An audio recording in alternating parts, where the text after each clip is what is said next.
The State Bond Commission has drawn fire from editorial writers all across the country as a result of a decision it made almost 2 weeks ago. In a unanimous vote, the financing panel agreed to redirect $45 million in construction spending from hurricane-ravaged areas to other parts of the state. Well, critics say the move tells the rest of the nation Louisiana can't get its post-storm priorities in order. Over $3 million of those funds are going to pay for planning and completion of reservoir projects that had already had plenty of turbulence of their own. It's a peaceful weekday morning on Poverty Point Reservoir. All is quiet in preparation for the weekend crowd that will take advantage of all the benefits of this man-made lake. 4,000 acres of underused flooded farmland that supporters say will spark an economic revival for the impoverished Delta region. So why is the legislator who shepherded this project through 30 years of development so upset? Humbug. And why, on the other side of the state in the Florida parishes, is this family fighting a fierce battle to protect their ancestral home? It's been terrible. And I feel like I got to cry now, but I'm not. I hadn't been crying. But it's enough to make you cry. Welcome to the emotional and often complex world of reservoir building in Louisiana. Just ask engineer Terry Denman what he thinks of it all. I'm just rather amazed at the amount of misinformation that's out there. And apparently we're going to have to go into PR business just to furnish factual information about this, So. It all did begin with Poverty Point, now partially a state park and partly a development for high-end homes. The reservoir has cost the state $40 million in planning, permitting, and construction costs over the past 15 years. Delhi Representative Francis Thompson has managed to sell lawmakers and several administrations on the value of the project as an economic development tool.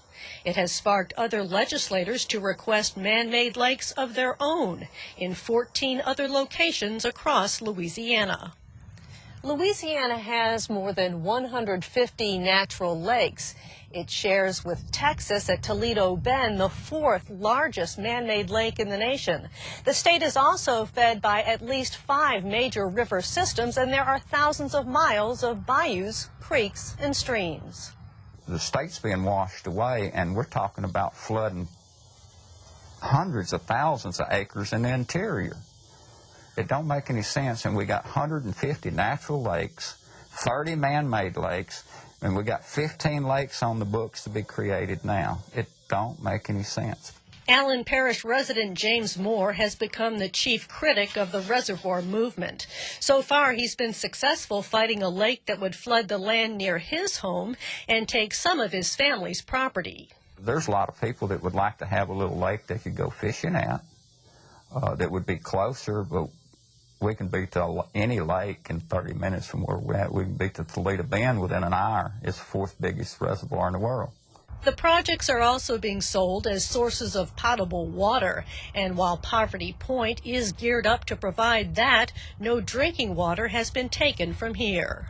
Our need for additional drinking water is not something that happens in a short timeline. From all the news that you see, the groundwater is becoming very scarce all over Louisiana, and especially all over North Louisiana, but all over lots of parts of South Louisiana too. So it will take some period of time before people run short of the supply of water they have now, and there has to be an alternate supply of water available to them at that time. In Washington Parish, where there was widespread damage from Hurricane Katrina, residents in the Oak Grove community are fighting a planned reservoir that will span over 3,000 acres. The area involved includes more than a dozen homes and 7 cemeteries. The Pattons, whose family has owned land in the reservoir's footprint for nearly 200 years, are fighting mad. Just think of how much how many repairs and how many homes could have been bought with that and fixing up. We need that money in this parish to rebuild this parish, not to make a glorified mud hole. It's unfair to the families that have put their loved ones here to have to go through the turmoil and grief of seeing their families dug up so that people can water ski, fish, and just go boating for pleasure over where they place their loved ones for burial. Bogalusa Senator Ben Nevers, a supporter of the project, says Katrina did teach a lesson, and it was about how important reservoirs are. If we use the levee system in New Orleans as an example, if we would have done what we set out to do 25 and 30 years ago to protect that city like we should have, the disaster that we face today would have been very small in comparison. And I say to you that if in fact we do not protect the aquifers in Louisiana for drinking water supply, we will find ourselves even in a worse situation, because without water nothing lives. Nevers says he is willing to compromise on the path the reservoir will take. Would I think that every part of the state needs lakes and reservoirs? Not necessarily, but that ought to be the decision of the people of those areas. And they have to prioritize what they think is best for their area. For our area, that was the best thing I could do. Representative Thompson has been a source of advice for other legislators wanting lake projects. He has also introduced some of the bills that would allow some of those plans to move ahead.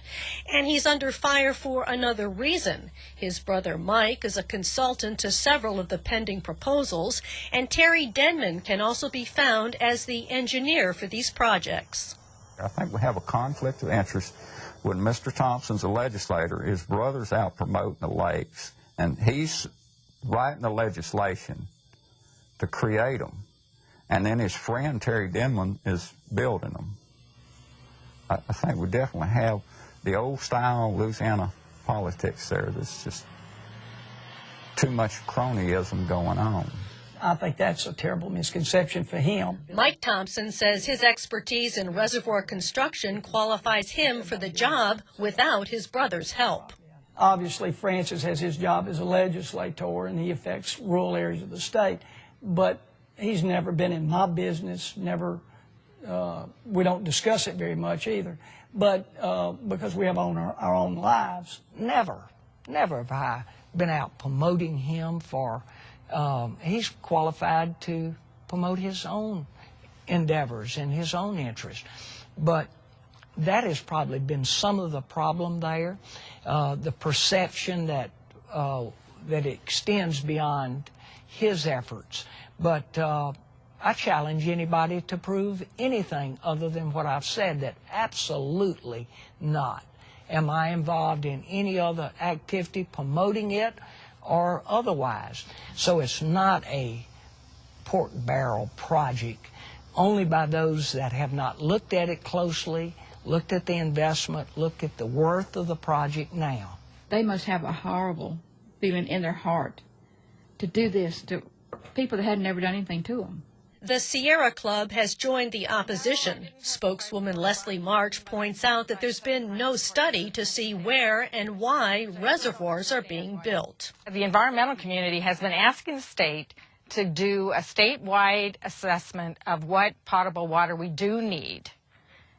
We would not be against reservoirs if we really need them for drinking water, and if we were able to build them with, with an understanding to the environment, not flooding people's homes or cemeteries, as we're standing in a cemetery here. We could support that if there was data there that supported the fact that Louisiana needs drinking water.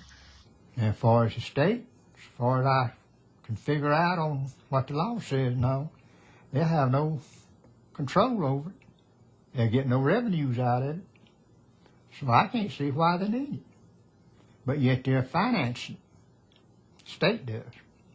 Someone is going to have to make more money and be more productive than they've been to take care of those needs, so we can build those levees back, and so we can rebuild and revitalize the whole coast, but New Orleans more specifically. We're going to have to really do hard work and plan well. How do we do this? Do we take a Poverty Point Reservoir, which is a pristine park in a pristine area that has great potential, and not finish the project? How foolish would that be? So if you're thirsty for controversy, there's plenty to drink here.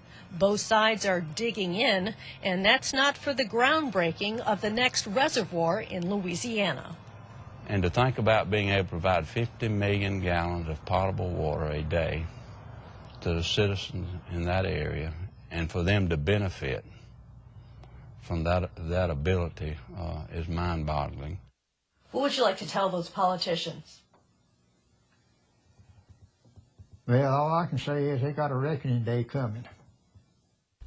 The reservoir planning has also created concern within the state's timber industry.